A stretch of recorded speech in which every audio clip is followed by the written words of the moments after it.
오늘은 식물 생리예요. 식물과 환경이라는 제목으로 해서 여러분 그 교재는 나가 있는데요. 실제적으로 이제 식물 생리라는 거를 제가 하게 될 거고요. 그 내용이 켜져 있죠. 두 가지입니다. 그래서 원래는 이 과정이 그 신구대학에 있는 그 조경가든 대학인가요? 그 과정을 그대로 여기서 가지시다가 쓰시는 과정이라서 거기에 강사하시는 분들이 아마 거의 대부분 또 이쪽에서 하시는 것 같아요. 그래서 제가 원래 거기서 하는 거는 식물 생리 쪽에서 식물과 환경, 앞쪽에 있는 이 부분을 주로 하게 되고 뒤에 이제 식물 환경 쪽은 다른 교수님이 하시는데 뭐 내용이 비슷하기 때문에 제가 한꺼번에 하게 돼 있고요. 식물 생리이기 때문에 굉장히 뭐 이론적입니다. 전부 다 이론 얘기만 할 거예요. 4시간 내내 이론을 들으시게 되는 거예요. 그렇다고 해서 이 4시간 내내 하는 이론이 굉장히 어렵냐 그런 얘기 할 건 아니고요.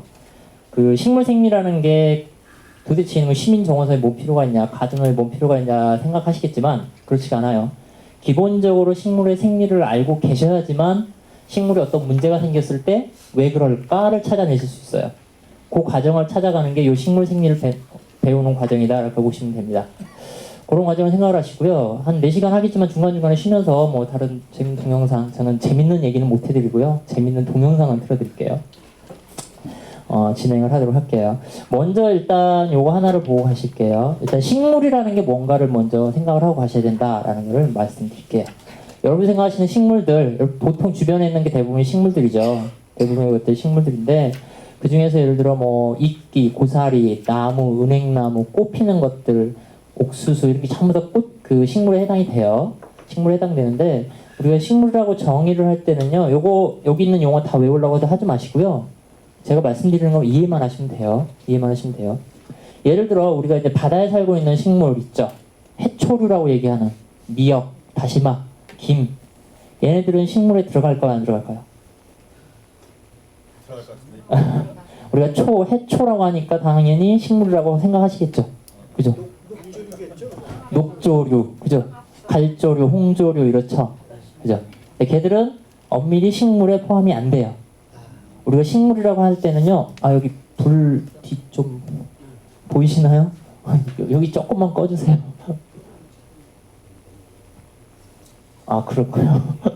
밝아서. 기본적으로 그 식물이라고 할 때는요. 여기 보이시겠는데 육상 생활하는 식물만은 그런 얘기예요. 육상 생활을 하는. 그래서 바다에 살고 있는 건 육상이 아니죠. 육지가 아니죠. 바닷속이죠. 그래서 거기 살고 있는 이 김, 미역, 다시마 같은 것들은 보통 식물이 아니고 조류라고 얘기합니다. 조류. 그래서 여러분이 보통 바다 오염되고 나오는 그때 보면 적조, 녹조 이런 거 발생한다고 하죠. 요즘 그 말은 많지만 어쨌든 4대강 주변에 녹조가 굉장히 많죠. 걔들은 전부 다 식물이 아닌 조류에 해당돼요. 조류에 해당되는 거고요. 일단 그런 가장 기본적인 컨셉이고요. 그 다음에 이제 두 번째입니다. 이게 정말 어떻게 보면 여러분이 꼭 알고 가셔야 되는 내용들이에요. 이 부분부터는 잘 쫓아오셔야 돼요. 이제는요. 잘 쫓아오셔야 돼요. 좀 이따 늦게 오시는 분들은 이해 못 하실 거예요. 이제는요. 자, 한번 생각해 보세요. 식물하고 동물, 여러분들하고 식물 간의 가장 큰 차이점이 뭘까? 거기서부터 시작이 돼요. 식물의 생리라는 건 거기서부터 시작돼요. 식물과 동물의 차이가 과연 뭘까? 어떤 게 있을까요? 여러분 책에는 안 나와 있을걸요? 그래서 특징, 먼저 이거 한번 찾아볼게요. 가장 큰 특징. 식물은 광합성을 한다. 그죠? 또 움직일 수 없는 건 아니고요. 어디로 못 도망가는 거죠. 이동을 못 하는 거죠. 자, 가장 큰 특징이요. 2개입니다. 그래서 보통은 광합성을 먼저 얘기를 하거든요. 그래서 식물은 광합성을 한다, 동물은 못한다. 그 식물은 이동하지 못한다, 동물은 이동한다. 라고 얘기하는데 저는 좀 더 그 광합성보다 더 앞에 드는 것이 요 이동을 못한답니다. 다른 데로 도망가지 못한다. 라는 것을 더 중점적으로 줘요. 어디로 이동을 할 수 있었다고 하면, 식물이 이동을 할 수 있었다고 하면 지금과 같은 식물의 생리는 안 보여요. 전혀 다른 모습이 됐을 거예요. 그 자리에 고정돼 있었기 때문에 어쩔 수 없이 지금 여러분이 만나게 되시는 그런 식물 형태가 되고요. 식물들은 또 거기에 맞춰서 자신들을 변화시켜 나갑니다. 예를 들어 요 비이동성 어디로 가지 못한다라는 점을 한번 생각을 해보시면요. 자, 여러분들한테 누군가가 와서 주먹으로 나를 때리려고 그래요. 누군가 나를 패려고 그래요. 여러분 같으면 어떻게 하실래요? 예. 그런 거 일종의 스트레스라고 얘기를 하거든요. 누군가 나를 때리려고 하는 거 스트레스죠. 그죠? 스트레스에 대해서 모든 생물이 반응하는 방식은요, 대부분 세 가지로 나눠져요. 세 가지로. 첫 번째는 있는 그대로 받아들여요. 어떻게 될까요? 죽겠죠. 두들겨 박다가 죽겠죠. 두 번째는요, 피하는 거예요. 도망치면 돼요.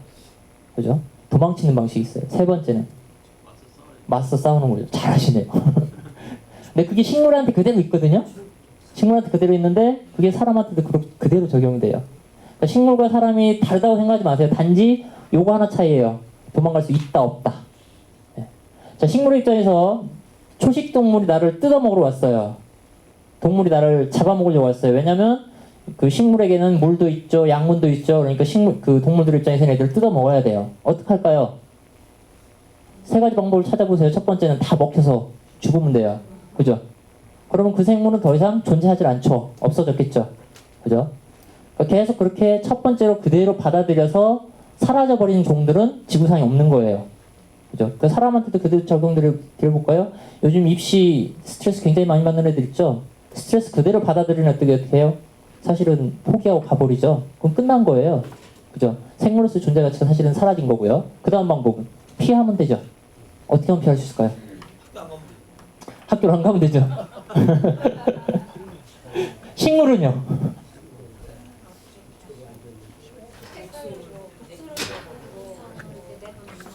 그거는 싸우는 거죠. 싸우는 거죠. 네? 시들은 채 있어요.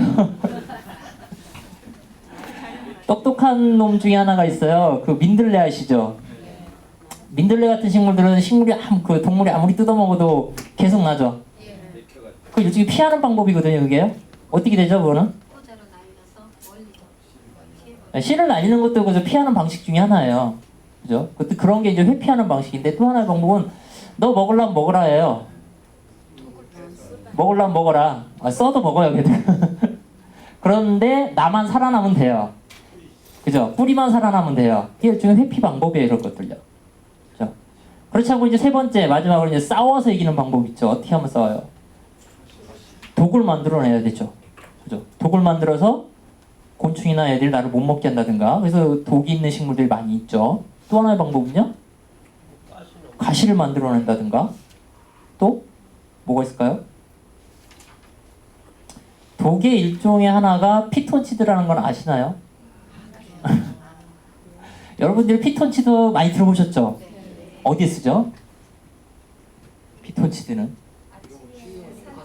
네, 산에 가시면 좋다고 해서 나무에서 많이 나온다. 그래서 가시면 건강이 좋아지고 어쩌고저쩌고 많이 하죠. 그래서 요즘 숲치유나 산림욕 쪽에서 많이 쓰는 게 이제 피톤치드라는 용어예요. 근데 피톤치드라는 용어를 딱 쪼개서 보면요. 피톤, 이게 이제 파이토, 식물이라는 뜻이에요. 그 다음에 뒤에 이제 치드, 이게 영어로 kill, 죽인다는 뜻이에요. 그게 합성어예요. 그래서 식물이 만들어내는 죽이는 물질이에요. 누구를 죽일까요? 자기한테 잎을 뜯어먹으러 오는 아주 작은 곤충이나 얘네들을 죽이려고 만들어 놓은 물질이 피톤치드예요. 그러니까 일종의 독이라고 보시면 돼요. 독이에요. 그래서 아주 작은 그런 곤충이나 얘네들한테는 그게 해를 주거든요. 분명히 해가 돼요. 독성 물질이라서. 그런데 왜 사람한테는 좋다고 할까요? 우리는 그 피톤치드가 있는 곳에 많이 가면 건강이 좋아진다, 면역력이 높아진다 이런 얘기 많이 하거든요. 왜 그럴까요? 음이온이요? 음이온과 피톤치드는 또 다른 거예요. 향 좀 이따 다시 얘기할게요. 왜 좋을까요? 식물에 독이 있더라도 인간한테 이익을 줄 수가 있는. 그게 왜 이익이 될까요를 생각하셔야 돼요. 미량이기 때문에. 그렇죠. 미량이기 때문입니다. 독이라는 것도요, 미량으로 사용했을 때 약이 돼요. 그러나 이게 농도가 어느 정도 높아져 버리면 그때부터는 독이 되는 거예요. 자, 그런 거 생각하시면 돼요. 우리가 지금 이제 겨울이 들어오면 독감이 유행을 하게 되죠. 독감이 오기 전에 뭘 하죠? 우리는 백신을 맞죠. 그 백신이라는 게 뭐예요? 사실은 독감하고 똑같은 놈이에요. 독감하고 똑같은 놈인데 걔 독감에 이제 아주 공격적인 무기를 제거를 한 거죠. 그래서 약해진 놈을 먼저 넣는 거예요. 그럼 우리 몸은 어떻게 돼요? 그거에 대해서 방어 물질을 만들어내죠. 즉 원래 이 피톤치드라는 것도 곤충과 같은 해로운 것들을 잡기 위해서 만들어 놓은 건데 그 농도가 굉장히 약해요. 약해서 우리 몸에 흡수되면 우리 몸은 그거를 독으로 인식을 해요. 독을 인식하니까 그걸 어떻게 할까요? 그거를 분해하기 위해서 면역 물질을 만들어내는 거예요. 그래서 우리 몸 건강해지는 거죠. 그죠? 그런 개념이라고 보시면 되고요. 방금 이제 향기 얘기하셨죠. 향기. 향기가 많이 나는 식물들 있죠. 대표적인 게 누군가요? 허브죠. 허브는 왜 향기를 만들어낼까요? 꽃에서 향기는 왜 나오죠? 그죠? 꽃에서 나오는 향기라는 것들은 대부분 벌이나 나비와 같은 그런 그 꽃가루 옮겨주는 애들을 유혹하기 위해서 만들어냈어요. 그런데 허브는 꽃에서 향기가 나는 게 아니에요. 잎에서 나요. 줄기에서 나요. 도대체 왜 날까요, 그건요? 사람 좋으라고 내리놓고. 그렇죠. 개들도 마찬가지예요. 해충이 우리는 좋겠지만 해충들한테 그게 일종의 살충제 역할을 할 수 있는 것들이에요. 그래서 허브 식물들을 보면 대부분이 그 벌레들이 많지는 않아요. 그래서 물론 벌레들이라고 바보는 아니거든요. 그걸 또 이겨내는 물질을 만들어내서 또 쫓아옵니다. 계속 싸우고 하는 과정이 있어요. 그런 과정이라고 생각하시면 돼요. 자, 그런 게 있고요. 그 다음 거는 이제 다음 가서 얘기할게요. 그 다음에 요게 중요합니다. 이게 이제 사람하고 똑같은 걸 이제 말씀을 드릴게요. 식물을 이해하려면요, 여러분을 이해하시면 돼요. 본인을 이해하시면 돼요. 자, 여러분 같은데 여러분이 지금 당장 이게 없으면 죽을 것 같아요. 이게 페이지가 여러분 맨 앞일 텐데요. 네, 페이지가 딴 데를 펴고 계시는 분이 계셔서 순서가 바뀌었나요? 바뀌신 것 같네요. 네, 식물과 환경이 뒤쪽이고요. 예, 그 뒤쪽으로 계속 넘기시면 아마 식물 생리가 있을 거예요. 제가 순서상 이걸 먼저 넣었어요. 식물을 먼저 이해를 하셔야 돼서. 내가 당장 없으면 죽을 거. 물, 공기, 빛. 사람 없으면 죽을까요? 사람 햇빛 없으면 죽어요? 여러분. 식물 말고요. 햇빛 없으면 죽어요? 안 죽어요. 네, 안 죽습니다. 빛 없어도 살아요. 피요? 피라는 것도 그러니까 밖에서 들어오는 것 중이에요. 피라는 것도 결국 물과 뭐 산소 이런 것도 다 만들어지죠. 또 음식 없으면 죽죠. 그죠? 또 뭐가 필요할까요? 입을까요? 입는 거 왜 입죠? 보호하기 위한 거죠. 따뜻하게 보호하기 위한 거죠. 벗고 살아요. 벗고도 살 수 있어요. 그죠? 그런데 이제 너무 추운 지역이나 너무 더운 지역에서는 죽을 수 있죠. 그러니까 적당한 온도가 필요한 거예요. 그죠? 그러면 햇빛 빼고 공기, 물, 밥, 온도 이 정도면 됐죠? 사랑은 없어도 살아요. 그죠? 안 죽습니다. 오래 가면 죽을 수도 있겠지만 당장 죽진 않아요. 그럼 이거 그대로 식물한테 넣어보세요. 식물한테 과연 뭐가 필요할까? 사람 물 필요하듯이 식물도 물 필요해요. 그죠? 우리 공기, 산소 들이마시는 거죠? 산소 필요하듯이 식물도 산소 필요해요. 산소만 필요할까요? 식물은 조금 다릅니다. 산소 말고도 이산화탄소라는 게 반드시 있어야 돼요. 나중에 광합성과 관련돼서 나오고요. 그 다음 또 뭐가 필요합니까? 이제 밥이 필요하죠. 먹는 거 필요하죠. 식물한테 먹는 건 과연 뭘까요? 흙 속의 양분이요? 햇빛이죠. 우리가 먹는 거 왜 먹죠? 살기 위해서 먹는데 왜 밥을 먹으면 살죠? 네, 사실은 에너지 얘기예요. 그러니까 앞에 제가 다른 데서 에너지 얘기를 했는데 오늘 빼고 왔거든요. 밥을 먹는 건요, 사실은 에너지를 만들어내기 위한 거예요. 에너지를 만들어내기 위한 거. 그래서 에너지를 만드는데 우리는 밥을 먹어요. 근데 식물은 밥 먹을 거 안 되죠?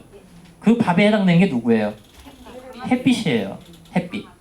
그러니까 식물한테 우리가 밥이 꼭 필요하듯이 식물한테는 햇빛이 반드시 필요한 거죠. 그죠? 이해되셨죠? 자, 우리가 밥에는 에너지도 있지만 에너지 말고 또 다른 게 있어요. 밥 속에는 에너지를 얻어내는 탄수화물, 지방, 단백질 말고 그 외의 것들 또 있어요. 밥 속에는. 먹는 것 속에는. 뭐가 들어있죠? 네, 비타민도 들어있고요. 네, 무기질이라고 하는 철분, 칼슘, 칼륨, 나트륨 이런 게 들어있죠. 자, 그런 것들이 식물한테도 있어야 돼요. 어디서 나올까요? 햇빛 속에 무기질이 들어있어요? 공기 중에 막 칼슘이 떠다녀요? 어디 있죠? 그거는 흙 속에 있는 거죠. 그래서 여러분 식물이 생존하는데 꼭 필요한 거 하면 흙을 대부분 얘기를 하세요. 근데 여기는 얘기를 안 하시죠? 흙을 얘기하는데 과연 흙이 꼭 필요할까요? 그렇죠. 수경재배로 해도 식물은 살 수 있죠. 도대체 왜 살죠? 양분을 넣어주잖아요. 그렇죠. 식물한테 꼭 필요한 건 뭐예요? 물하고 공기하고 무기양분하고 햇빛만 있으면 되거든요. 그러니까 토양이라는 게 흙이라는 게 꼭 필요한 건 아니에요. 그죠? 흙의 역할을 해주는 것만 필요해요. 흙이라는 건 뿌리가 받고 들어가서 거기서 수분을 빨아들이고 흙 속에 묻혀있는 거기에 있는 양분을 빨아들이는 거거든요. 그죠? 그 네 가지 더 하나 포함하면 이제는 따뜻한 온도 정도가 되겠죠. 그죠? 그래서 요겁니다. 식물이 생존하는 데 있어서 이게 왜 필요할까요? 꼭 필요한 게요. 햇빛, 물, 공기, 무기, 영양소라고 하는 미네랄 그리고 온도 정도가 돼요. 온도 정도가. 이 중에 하나라도 부족하면 이제 스트레스가 오는 거예요. 스트레스 오면 어떻게 할 거예요? 아까 말씀드렸죠? 죽거나 피하거나 맞서 싸우거나. 그죠? 그 방식을 선택을 하게 됩니다. 그죠? 자, 예전에요. 지구상에 있는 제가 진화 얘기를 거창하게 들어가긴 하는데 굉장히 중요한 거라서 어쩔 수 없이 들어갑니다. 여기 혹시 교회 다니신 분 있으면 창조론은 잠시 접어두시고요. 과학에서는 어쩔 수 없이 자연과학자들은 진화론을 갖고 설명을 합니다. 그래야지만 이해할 수 있거든요. 이 좁은 머리로 이해하려면 그렇게 할 수밖에 없어요. 그러니까 그냥 따라오시면 돼요. 자, 예전에는요 식물이 대부분 물속에 있었다 그래요. 물속에 있다가 지금은 대부분 식물들이 육지에 있죠. 땅 위에 있죠. 근데 그렇게 될 수밖에 없는 이유가 있어요. 물속에 햇빛이 많이 있을까요 없을까요? 들어가면 들어갈수록 물속에 햇빛은 부족해지죠. 그죠? 그래서 물속에는 햇빛이 부족해져요. 반면 땅 위로 올라가면 햇빛은 굉장히 많아져요. 그죠? 반면 또가 뭔가 같이 많아지는 게 하나가 더 있어요. 자외선도 많아져요. 햇빛 속에는. 그죠? 자, 물은 어때요? 물속에 물인데요. 엄청나게 많죠. 반면 땅 위로 올라오면 물이 부족해지죠. 다 어디 들어있어요? 땅 속에 들어있죠. 그죠? 자, 이제 이 부분이 이제 문제가 될 거예요. 그 다음 계속 볼까요? 공기는 물속에 그다음 많진 않죠. 그죠? 그러나 위로 올라오면 굉장히 많죠. 그죠? 미네랄은요, 물속에 그다음 없어요. 바다는 많아요. 바닷속에는. 그러나 민물의 경우 그다음 많지가 않습니다. 자, 땅 위로 보면 토양 속에 굉장히 많이 있어요. 그 다음 온도, 옛날 얘기니까 온도는 옛날에 다 따뜻했다 라고 생각을 하시고 가면 돼요. 자, 보세요. 여기는 스트레스 조건이 하나, 둘, 세 가지예요. 여기는요. 스트레스를 받을 수 있는 게 물 하나 부족한 거죠. 그죠? 여러분 같으면 어느 쪽을 선택을 하실 거예요? 난 스트레스 3개 받으면서 살래. 아니, 난 좀 더 나아간 스트레스 하나만 받는 곳으로 갈래.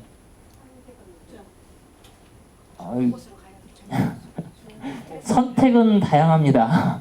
네, 선택은 다양한데 나는 그래도 여기서 그냥 살란다 하고 있는 애도 있어요. 그거는 동물이고요. 식물로 얘기하면 난 물속에 위로 햇빛도 부족하고 공기도 부족하고 미네랄도 부족하지만 나는 여기서 살란다 하고 지금도 볼 수 있는 식물들이 황 속에 살고 있는 놈들이에요. 연못 속에 살고 있는 수생식물이라고 보시면 돼요. 그죠? 그때 걔네들은 이걸 어떻게 해결했을까요? 보세요. 햇빛이 부족하니까 주로 어디 살아요? 주로 연못 가. 그죠? 햇빛은 필요하고 그 다음에 물은 많았고 공기는 부족하죠. 어떻게 할까요? 일단 물속에 살고 있는 애들을 한번 생각해보세요. 완전 물에 살고 있는 어항 속에 살고 있는 식물들 있죠. 애들은 지금 분명히 물속에 공기가 없거든요. 그죠? 어떻게 마실까요? 흐르기 주머니 같은 거 있지 않았나요? 머리를 약간 두뇌라는 아, 그거는 이제 연꽃 같은 애들이고요. 지금 물에 완전히 잠겨서 사는 애들 있잖아요. 수면 바닥에 공기가 있어요? 용해된 산소나 탄산가스. 네. 물속에 녹아있는 탄산가스를 이용을 합니다, 걔들은. 또 걔들은요, 그래서 걔들은 적극적으로 진화를 한 거예요, 사실은. 진화를 했어요. 진화를 해서 본인들이 산소를 만들어내요. 뭘 통해서? 광합성을 통해서. 본인들이 산소를 만들어서 우리가 꼭 산소 내뱉고 마시듯이 안 해도 돼요, 걔들은. 자기가 만들어서 자기가 써도 돼요. 그렇게 보시면 돼요. 그래서 어항 속에 있는 그 수초들 있죠. 걔들은 그 산소를 계속 만들어내기 때문에요. 사실은 물을 깨끗하게 해주는 역할을 해요. 깨끗하게 해주는 역할을. 그래서 외국에서는 그거를 연못을 지킨다고 해서 영어로 폰드 키퍼 이런 용어를 씁니다. 그러니까 오히려 물을 맑게 해주는 그런 역할을 하고요. 방금 말씀하셨던 연꽃 같은 경우는 어떨까요? 주로 이제 뿌리나 연근은 땅속, 물 속에 있죠.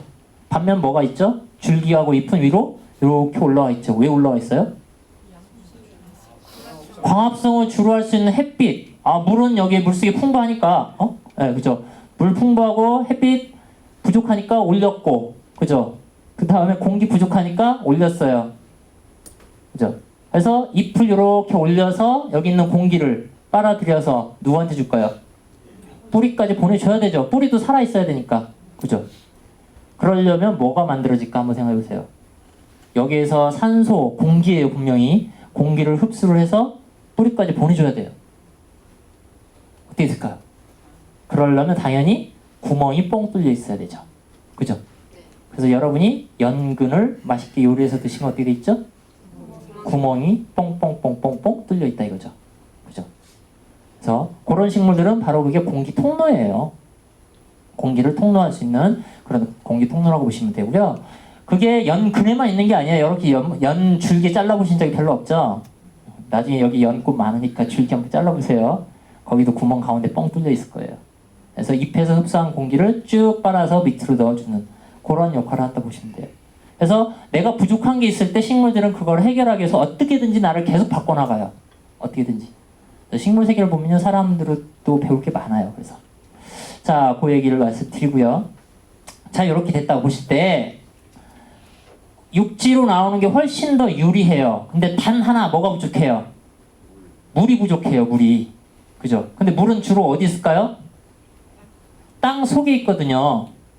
주로 물은 땅 속에 있으니까 식물의 입장에선 저 물, 그냥 제가 지금 물 속에 있을 때는 아무 필요가 없어요. 주변에 널려 있으니까 물이. 그냥 쭉쭉 그냥 흡수만 하면 돼요. 근데 지금 땅 속에 들어있어요. 어떻게 해야 될까요? 네, 우물을 파서 두레박으로 퍼 올리든지 수도관을 꽂아서 뽑아 올리든지 해야 되죠.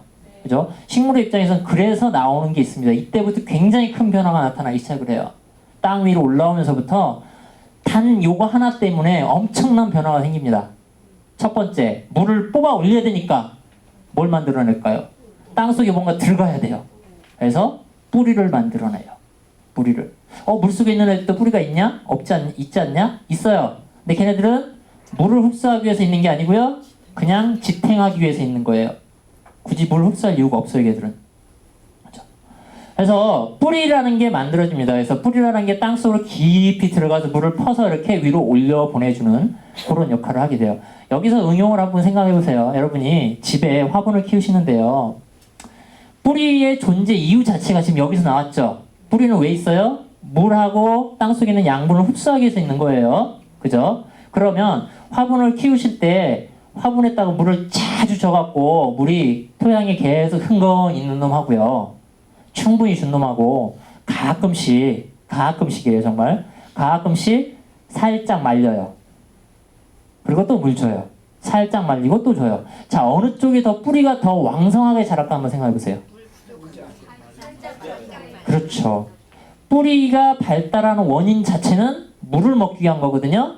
근데 주변에 물이 충분히 있으면, 먹을 게 충분히 있으면 내가 노력할 이유가 없죠. 그죠? 반면 물이 충분히 없다가, 충분히 있다가 갑자기 조금 줄어들었어요. 그러니까 얘는 이제 스트레스 받았죠. 어떻게 해요? 물 빨리 찾아야 돼 해서 뿌리를 막 만들어내요. 그래서 오히려 조금씩은 건조시켰다가 물을 주는 게 식물은 더 튼튼하게 자랍니다. 튼튼하게. 그게 식물만 그런 거 아니에요? 사람도 똑같아요. 온실에서 자란 놈하고 밖에서 자란 놈하고 건강 정도 다르죠? 다 연결되는 거예요. 자, 그렇게 보시고요. 그래서 뿌리가 일단 만들어진다 라고 보시고요. 뿌리가 만들어서, 자, 저희 부산에 있는 물을 퍼서 서울로 올려 보냈어요. 이 물을 필요로 하는 건 누구예요? 땅 위에 있는 지금 잎이거든요. 잎에서 물을 퍼서 뿌리에서 퍼서 잎으로 올려 보냈습니다. 그러면 뿌리는 땅속 저 어두운 데서 계속 일만 할까요? 어때요? 계속 물만 퍼올리면 혼자 열심히 일하다가 죽겠죠? 그죠? 자연계 모든 생물계가 다 그렇지만 절대 혼자서 일해갖고 이렇게 주지 않아요. 어떻게 해야 되죠? 줬으면 받아야죠. 모든 관계는 기브 앤 테이크입니다. 그래서 주고받기의 관계예요. 그죠? 뿌리가 물을 파서 위로 올려 보냈어요. 그러면 나중에 그 잎의 입장에서 물을 받고 잎 싹 닦으면 안 되죠. 어떻게 해야 돼요? 너 열심히 일하는구나. 그럼 나도 뭐 줄게. 뭘 주면 돼요, 이제? 햇빛으로 만들어낸 탄수화물, 영양분을 밑으로 보내줘야 되죠. 그죠? 그래서 만들어지는 게 물관, 체관이라는 거예요. 물관, 체관. 그래서 물관, 체관이 있어서 뿌리에서부터 물은 잎 쪽으로 물을 올려보내주고요. 잎에서 줄기하고 뿌리를 통해서 뿌리 쪽으로 체관으로 양분을 이렇게 내려보내주는 그런 역할을 하게 됩니다. 그래서 둘이 서로 교환을 해주는 거예요. 근데 그게 통로가 하나라고 생각해 보세요. 통로가 하나예요. 그러니까 중앙 분리대가 없는 고속도로라고 생각해 보세요. 어떻게 될까요? 서로 가다 부딪히겠죠? 그죠? 그래서 얘들도 다 똑똑해서 그거를 딱 나눠놨습니다. 물관부에 따로 있고 체관부가 따로 나눠져 있어요. 체관부가 따로 나눠져 있어요. 여기서 하나 또 보세요. 이게 이제 나무와 관련되는 건데 물관이 있고 체관이 있을 때요. 자, 물이 중요할까요? 양분이 중요할까요? 중요성을 먼저 따진다고 하면 양분이 중요할까요? 물이 중요할까요? 네, 물이 더 중요합니다. 사람도 물 4월 못 마시면 죽죠. 먹는 거는 뭐 한 달도 버틸 수 있어요. 잘하면. 물만 마시면요. 그죠? 그래서 물이 생명에 직결적이에요. 그래서 물이 더 중요하니까요. 중요한 건 더 꼭꼭 숨겨야 되죠. 그죠? 식물의 입장에서 물관과 체관이 있다고 하면 물관은 다 안쪽에 숨겨요. 체관은 바깥쪽에 숨겨요. 예를 들어 나무가 있다고 할 때 나무 껍질을 살짝 벗겨도 나무는 죽을까요? 안 죽을까요? 안 죽습니다. 나무 껍질 벗기다 보면 약간 노란 녹색이 나오고 안쪽 더 벗기면 하얀 속살 나오죠. 속살이 나올 때까지는 벗겨도 얘 죽을래요? 안 죽어요. 왜냐하면 그 속살에 해당되는 부분이 물관이에요. 그래서 물을 다시 위로 올려보는 역할을 해주기 때문에 당장 죽진 않아요. 당장 죽진 않아요. 그 안에까지 파가지고 안에 이제 흰 속살 파고 더 들어가면 좀 갈색으로 되어 있는 게 있어요. 거기까지 구멍을 뚫어버리면 구멍이 아니라 이 띠를 이렇게 둘러서 내버리면 그때는 말라 죽어요. 물이 못 올라가기 때문에. 그러니까 그런 역할을 한다고 보시면 돼요. 자, 여기 따라오셨죠? 자, 이제 또 볼게요. 식물의 뿌리가 땅속에서 물을 퍼서 누구한테 줬죠? 잎으로 줬죠? 그죠? 자, 잎에서 물이 올라오는데 잎은 공기 중으로 물을 계속 내보내주는 일종의 증산작용이라는 걸 할 수밖에 없어요. 자기는 예를 들어 여기 수건을 물 적셔서 놓으면 시간 지나면 무조건 마르죠? 그죠? 그게 원래 그렇게 될 수밖에 없어요. 그래서 식물의 잎의 입장에서는 뿌리에서 뽑아 올린 물을 어떻게든지 아껴서 써야 돼요. 아껴서 써요. 그냥 물 쓰듯이 쓰면 그 집안 파산하거든요. 그죠? 남편분께서 열심히 벌어오시는데 죄송합니다만 아내분께서 열심히 물 쓰듯이 쓰시면 그 집안 망하듯이 똑같아요. 우리가 열심히 벌어서 물을 올려주는데 잎은 좋다고 막 써. 그러면 당연히 이거 말라 죽겠죠. 그거 어떻게 해야 될까요? 아껴야 되거든요. 그죠? 자, 여러분 피부에 있는 수분을 안 뺏기려면 어떻게 하면 돼요? 뭔가 발라야죠. 적적하게 뒤집어 놓으면 되죠. 그죠? 그래서 식물도 똑똑하게 그걸 만들었어요. 일명 큐티클층이라고 해서요. 이 표면에다가 반짝반짝하는 왁스층을 만들어 놓습니다. 그래서 왁스를 발라놓으면 수분이 밖으로 안 날아가거든요. 그죠? 큐티클층이라는 걸 만들어서 수분 손실을 방지하는 역할을 해요. 예를 들어 요거 보세요. 요놈하고 요거는 환삼동물이라는 식물이고요. 요거는 고무나무 종류예요. 인도 고무나무인데 자, 사진상의 표현이 잘 안 되긴 하지만 여러분이 저 남부지방 가시면요. 상록성 나무들 있죠. 걔네들이 잎을 보면 어때요? 여기서 보던 나무들보다 조금 더 반짝거리죠. 왜 반짝거릴까요? 왜? 수분 증발을 억제하기 위해서. 왜 그쪽이 더 수분 증발이 더 잘 되죠? 더우니까. 더운 데서 빨래 잘 마르잖아요. 그죠? 빨래 잘 마르듯이 수분 증발이 잘 되니까 그걸 막으려면 어떻게 해야 돼요? 요 반짝반짝하는 큐티클층이라는 거를 좀 더 두껍게 발라버려요. 두껍게 바르니까 더 반짝일 수밖에 없죠. 그죠? 그런 개념이라고 보시면 돼요. 그래서 상록성 식물들은요, 여기 표현이 잘 안 됐다. 식물의 표면들이 대부분이 반짝반짝하는 큐티클층들이 많이 있다라고 보시면 돼요. 많이 있다. 그러나 요 낙엽수인 요 중부지방을 올라오기 시작하면 그런 큐티클층이 얇아져요. 얇아지고 대신 건조해지면 얘네들은 잎을 그냥 아예 떨어뜨리는 방식으로 해결을 해줘요. 자, 그런 거고요. 자, 보세요. 그 다음 또 하나 나옵니다. 이제 큐티클층으로 잎을 싹 덮었어요. 잎을 덮어서 물이 못 나가게 만들었습니다. 무슨 문제가 생길까요? 한 가지 문제가 생겨요. 물만 있게 되면 숨을 못 쉬죠. 그죠? 숨을 못 쉬면 당연히 죽겠죠. 그럼 어떻게 해야 돼요? 숨 쉴 수 있는 구멍은 만들어줘야 돼요. 그죠? 숨 쉴 수 있는 구멍 만들어줘야 되죠. 그래서 만든 게 뭐예요? 기공이라고 하는 구멍을 만들어줍니다. 사람의 콧구멍에 해당되는 거예요. 숨 쉴 수 있는 구멍을 만들어줘서요. 이걸 통해서 이산화탄소하고 산소가 들어갔다 나갔다 들어갔다 나갔다 할 수 있게끔 한다라고 보시면 돼요. 이게 이제 재밌습니다. 기공이. 대부분 그 식물 생리학에서 얘기하는 기공은요. 잎의 뒷면에 있다고 얘기를 해요. 잎의 뒷면에. 사실은 그건 잘못된 얘기고요. 식물의 잎 앞면 뒷면 다 있어요. 사실은 다 있어요. 다 있는데 대부분의 식물들은 그 식물의 앞면과 뒷면에 다 있어요. 다 있는데 예를 들어 숨구멍이라고 생각을 하시고 가셔야 돼요. 그 수생식물들 완전히 물속에 사는 것들은 기공이 없어요. 완전히 물속에 사는 것들은 자기가 산소 마셔서 만들어서 지가 먹기 때문에 기공이 필요 없어요. 걔들은. 그런데 물 위에 잎이 떠 있는 수련 한번 생각해 보세요. 수련 또는 그냥 연꽃 얘네들도 가끔 물에 떠 있다 이렇게 올라오죠. 그죠? 특히 수련 같은 경우 보시면 수련 같은 경우 물에 잎이 이렇게 둥둥둥 계속 떠 있어요. 그죠?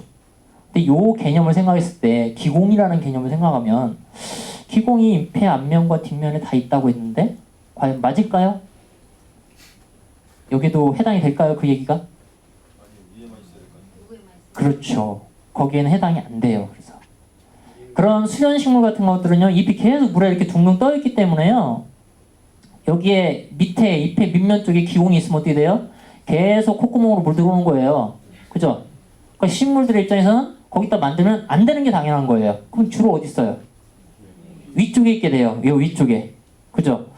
위쪽에 있음으로 해서 문제가 발생할 수가 하나 있어요. 비가 왔어요. 어떻게 될까요? 코를 이렇게 들고 있는 거죠? 그죠? 비가 오게 되면 그리 물이 들어가 버리죠. 자, 그러면 그 문제 해결해야 되죠. 수련은 어떻게 했을까요? 그 문제를요? 그렇죠. 수련 잎을 보면 비 와도 계속 묻어있는 게 아니라 뚜루루루 하고 굴러가 버리죠. 그죠? 그러니까 큐티클층을 걔네들도 두껍게 만들어놔요. 대신 기공 있는 주변은 빼고. 한 가지 말이죠. 연이 그 비가 오면 그 돌돌돌돌 그 떨어지는데 네. 그러면은 비슷하죠. 걔들도 그런 역할을 한다고 보시면 돼요. 그러니까 수생식물들이 대부분 그런 역할들이 많이 있어요. 그 물가에 사는 애들. 토란 그렇죠. 연꽃 그렇죠. 수련 그렇죠. 개연꽃이나 뭐 이런 종류들이 대부분 그런 역할을 한다고 보시면 돼요. 그래서 물이 흘러가 버리게 해주는 거예요. 거기서 하나 또 여러분이 그 생각하셔야 될 게 있어요. 예를 들어 수련을 심는다. 내가 수련을 심는데 그 원래 이제 정원식물 책이 다 나오긴 하는데 수련을 식재할 때요. 멋있게 하겠다고 수련 심어놓고 옆에다가 아주 미스트를 쫙 뿌려줘요. 분위기 나잖아요. 좋을까요? 미스트를 이렇게 분수까지는 아니어도 어쨌든 이렇게 안개처럼 쫙 뿌려줘요. 뭔가 분위기 내려고. 좋을까요, 식물한테? 안 좋죠, 당연히. 그죠? 수련에 콧구멍 다 막아주는 거예요, 이거는요. 그죠? 그래서 원래 수련을 심을 때는 그 얘기가 있어요. 잔잔한 물에 심어라. 라고 돼 있어요.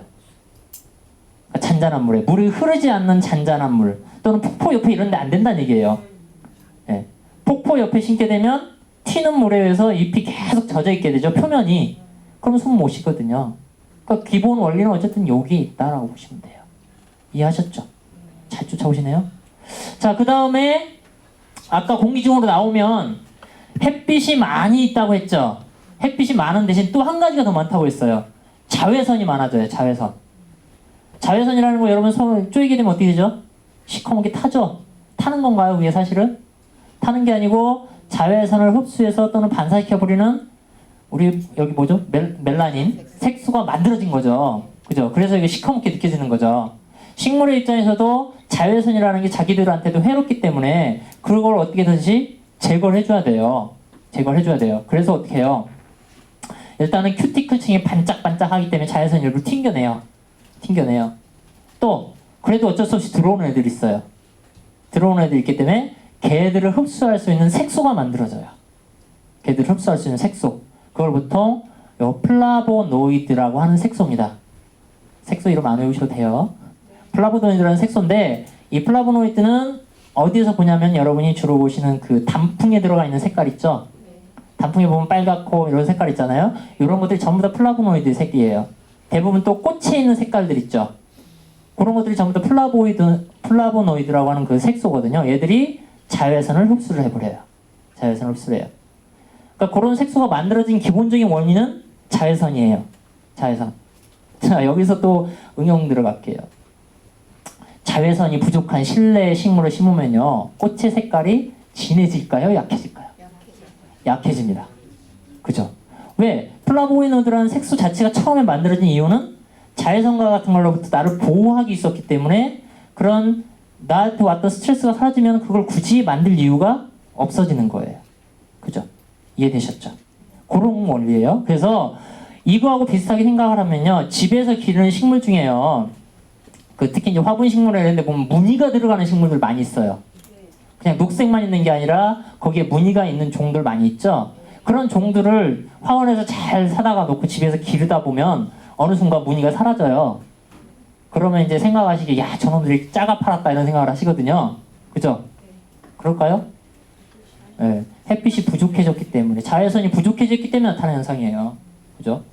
그러니까 잘못 판 거 아니에요. 정상적으로 판 거예요. 그런 생각을 하시면 돼요. 그런 데서 이제 응용이 되는데요. 대부분 꽃잎 말고 잎부분에 밝은 색깔의 무늬가 있는 애들이 있어요. 밝은 색깔의 무늬가 있는 애들. 얘네들은 햇빛으로부터 나를 보호하기 위해서 그 밝은 색을 만들어 놓은 거예요. 즉, 얘네들이 주로 잘 사는 곳은 어디다? 원래 햇빛이 잘 드는데 살아야 된다는 얘기예요, 본인들은. 그래야 나는 그 색깔을 그대로 만들어낸다는 얘기예요. 그죠? 그런데 그런 것들을 음지를 쏙쏙 집어넣으면 그 색깔 싹 사라져 버린다 라고 생각하시면 돼요. 그죠? 뒤에 이제 비슷한 거 하나 또 나올 거예요. 그 다음에요, 보세요. 땅 위에 올라왔죠. 뿌리 만들었죠. 잎에서 물 나가는 거 막기 위해서 큐티클층 덮었죠. 숨쉬기 위해서 코 만들었죠. 콧구멍 만들었죠. 그래서 자외선 보호해줬죠. 그러면 문제 다 끝났죠. 물 문제 해결했죠. 땅속에 물과 함께 양분 올라왔죠. 햇빛 충분하죠. 그죠? 공기 충분히 마실 수 있죠. 자, 모든 게 땡 끝났어요. 살아남는데 전혀 문제 없죠. 내가 살아남는데 문제가 안 되죠, 이제. 그죠? 아까 얘기했던 환경 문제 다 해결했죠. 자, 여러분들도 당장 먹고 사는데 급하면 먹고 사는 게 문제죠. 그러나 먹고 사는 문제가 해결되면 이제 어떻게 할까요? 네? 내가 먹고 사는 문제가 해결됐어요. 지금 다 나밖에 안 보여. 내가 먹고 사는 게 중요하니까. 그렇죠. 이제부터는 옆을 봐야 되죠. 그죠? 옆을 봐야 돼요. 내 문제 해결했으면 옆에도 해결했나? 봐야 돼요. 근데 우연히도 지구상에서 모든 식물들이 동시에 다 해결을 해요. 그거를. 거의 다. 자연과학이 웃기는 거예요. 전부 다 우연에 의해서 이뤄줍니다. 우연에 의해서. 해결했어요. 나도 해결했고 얘도 해결했어요. 이제부터는 뭘 할까요? 이젠 싸워야 돼요. 내가 그러니까 환경으로부터 내가 살아남는 문제는 해결을 했는데 이제는 옆에 있는 식물하고 나하고 경쟁을 시작을 해야 돼요. 나하고 경쟁을 시작을 해야 돼요. 그래서 자꾸 경쟁 얘기를 할 수밖에 없어요. 근데 요즘 들어가는 과학에서는요, 그걸 한 단계 더 업그레이드를 합니다. 이제 경쟁만 해갖고는 하는 게 아니고요, 경쟁하려면 결국 같이 가야 된다로 가요. 네. 그게 이제 한 단계 업그레이드 된 거예요. 근데 아직까지 자연과학에서는 경쟁이 어쩔 수 없이 이루어져요. 자, 경쟁을 해야 되는데 뭘 위해서 경쟁을 할까요? 앞에 여기 또 환경 요인들, 햇빛이 있을 수도 있고요, 물이 있을 수도 있고, 그죠? 얘네들 갖고 싸워야 돼요. 예를 들어 물 갖고 싸워야 돼요. 옆에 있는 식물 뿌리하고. 물 갖고 싸우려면 어떻게 하면 될까요? 뿌리가 더 빨빨 뻗어가는 게 더 좋죠. 그죠? 그죠? 그렇게 하면 여기서 식물들은요, 옆에 있는 식물이 나보다 빨리 자라면 안 되는 경우가 많이 있을 수 있죠. 그래서 어떤 식물들은 옆에 있는 식물이 못 자라게 만들어 버려요. 그 대표적인 놈이 누군지 아세요? 여러분이 가장 좋아하는, 한국인이 가장 좋아하는 나무, 소나무예요. 소나무 밑에는 그래서 다른 식물들이 거의 안 돼요. 물론 거기에 버티고 사는 놈들이 또 있어요. 다 그 식물들도 견디니까. 그래서 소나무 같은 애들은요, 옆에 있는 식물을 못 자라게 만드는 능력이 굉장히 뛰어나요. 그래서 굉장히 이기적인 나무. 그래서 한국인들이 소나무를 닮으면 이기적인 인간이 돼요. 사실 닮으면 안 돼요, 소나무는. 그래서 어떤 분들은 소나무 망국농까지 펴요. 소나무가 우리나라 산림도 황폐화시키고 어쨌든 이런다, 그런 얘기 하는데 뭐 꼭 그렇게 갈 필요 없고요. 자, 그 얘기했고요. 뿌리 쪽은 그렇다 치고, 예를 들어 이제 위를 생각해 보세요. 물은 어차피 밑에서 이렇게 올라온다 치고 햇빛은 다 위에 있죠. 그죠? 그럼 얘하고 나하고 이제 경쟁하는데 경쟁이라는 게 결국 햇빛을 향해서 경쟁을 해야 되죠. 그죠? 그러면 얘하고 나하고 있을 때 햇빛 쪽으로 가는 한 올라가는 게 유리하겠죠. 그죠? 그러면 잎을 키워서 이렇게 올려보내는 거하고 잎만 위로 올려보내는 거하고 어느 게 더 유리해요? 예, 분업을 하는 게 좋아요. 분업을 키워서 가는 것보다는요. 잎만 위로 올려보내서 거기서 광합성하게 해주는 게 훨씬 더 좋아요. 분업을 하는 게 좋죠. 혼자서 다 하는 건 안 돼요. 절대. 혼자 하는 건 바보 같은 짓이에요. 에너지 소비 많아요. 그래서 무조건 나눠서 일거리를 나눠주는 거예요. 우리가 왜 여기 전부 다 아웃소싱 하는 것처럼 모든 일들을 나눠서 줘버리는 게 에너지 효율 측면에서 굉장히 좋아요. 그래서 식물 입장에서는 그래서 잎을 저 위로 햇빛을 향해서 올려보내주는 뭔가를 만들어내는 게 훨씬 더 유리하다고 판단을 합니다. 그래서 만들어진 게 줄기예요. 줄기. 그러니까 초기에는 줄기라는 게 없어요. 그죠? 여러분 보시는 고사리 같은 것들이 그래서 줄기가 별로 없다가 나중에 쭉 만들어집니다. 자, 줄기가 만들어져요. 그래서 줄기가 만들어져서 쭉 올라갑니다. 올라가는데 이제 생각해 보세요. 햇빛을 향해서 쭉쭉쭉쭉 올라가요. 계속 올라가다 보면 쭉 올라가겠죠. 어떻게 될까요, 이제? 잘못하면 쓰러져요. 꺾여요.